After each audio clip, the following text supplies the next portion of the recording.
Thank you for coming in today. Thanks for having me. Okay, I have 10 questions for you. Answer them as best as you can. The first one is, what three words would your peers use to describe you?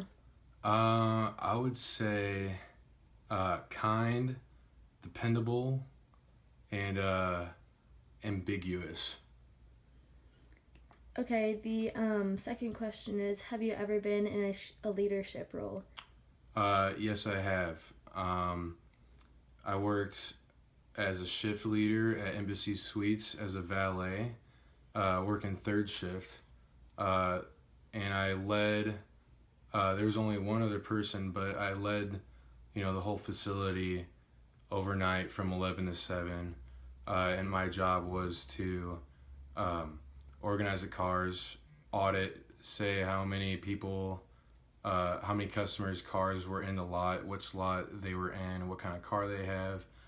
Um, make sure that shuttles are on time and um, that the cars are out there in a timely manner and as safely as possible. Okay, so how would you describe your leadership style? I would say I can be assertive at times when need be, uh, but the most part I'm pretty understanding. Uh, when it comes with leadership, I feel like the best thing to do is to listen, and to listen to other people and lead people in that way. That's the kind of way I go about it. Awesome.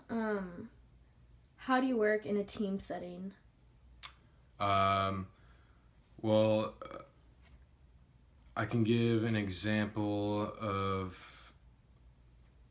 I mean, I was a quarterback in high school, and uh, working in a team setting is something I really do prefer. I think, overall, two heads are better than one, or multiple heads are better than one. Um, and working as a team, I feel like if you do it effectively, you can get a lot of objectives complete that are on your list uh, of to dos. And you can get them done in a timely manner as well.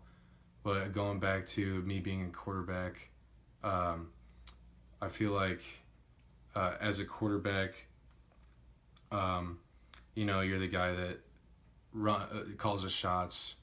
You're the head guy, and then working in a team setting, I like to be on top, um, and call shots. Um, what do you think is the most important skill in a successful communication? Um, I would say consistency, because I feel like you really have to be consistent back and forth, communicating back and forth. That's the best way of staying in touch and being on the same page as your coworkers or whoever you're working with. Um, but along with that, I would say, don't make any assumptions. Just ask, communicate. Uh, ask if you're doing something wrong. Then there won't be any mistakes or any misunderstandings in communication. Awesome. Talk about one strength and one weakness that you think you possess. Um, One strength I would say is probably managing my time and work effectively. I got a lot of experience doing that. Again, working third shift as a valet at Embassy Suites, and along with that, doing school. And if I didn't have my time management on point, I wouldn't be very successful doing both. Um, and then the weakness that I possess is that when leading, I have a hard time at being harsh. And when I say that, uh, yelling at people, not yelling at people in a bad way, but telling them what to do in in a way that that they need to get it done. And I have trouble doing that, and I'm working on that. Give me an example of your ability to make decisions under pressure. Okay. well, going back to when I was a quarterback, uh, every single snap, game, or practice, uh, I was working under pressure. Everybody's relying on you to get the ball into the right hands, to score a touchdown. Uh, and everybody's relying on you. Your team is relying on your coaches is relying on you as a quarterback. And being a quarterback, the first thing you think of a quarterback is they can work under pressure pretty well. And I would agree with that. I think I do work under pressure pretty well. Um, in just a situation, any I can name off any snap, but this one time, uh, I couldn't. We were under pressure. We couldn't get the play off quick enough, so I just called my own shot. I was like, okay, we're running this. Let's do it.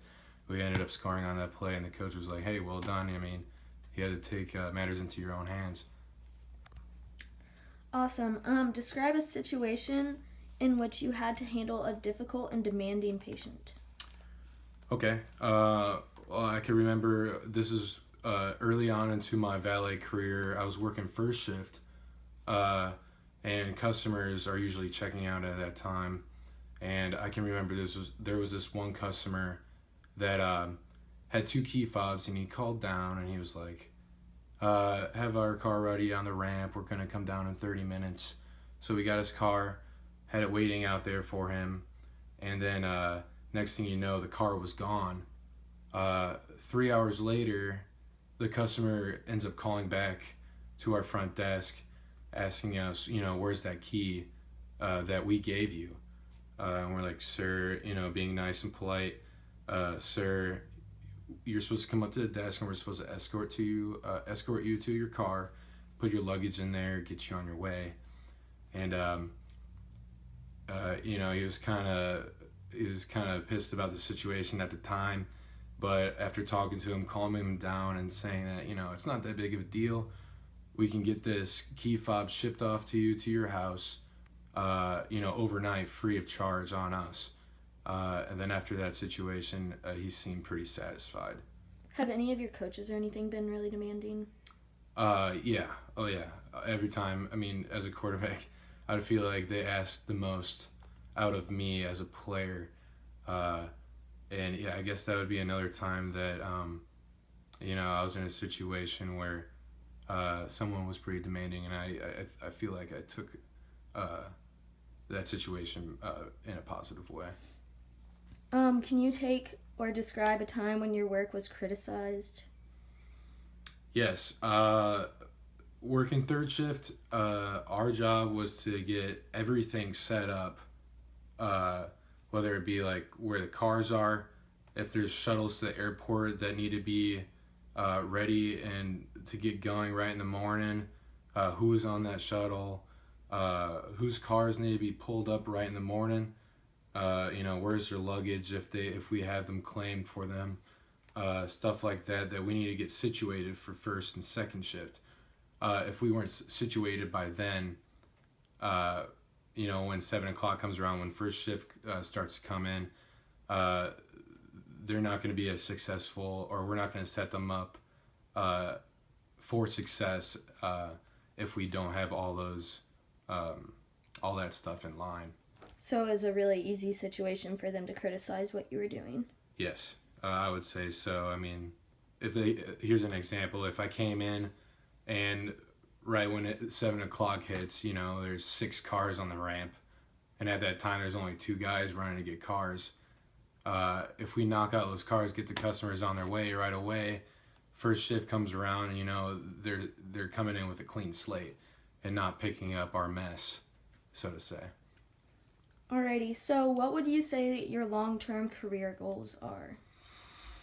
Long-term career goals. Right now, just being a junior in college, finishing up my degree in communications, I would say I don't have a really good grasp on long-term career goals, but in hindsight, I can tell you that I'm pretty interested right now in real estate, and also being an entrepreneur, either in real estate or eventually, long term goal, owning my own bar, and being successful in that.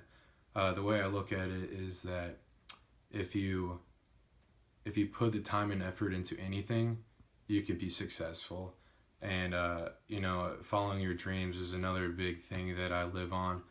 My grandfather was a big entrepreneur, a very successful entrepreneur, and I would love to see myself following his footsteps.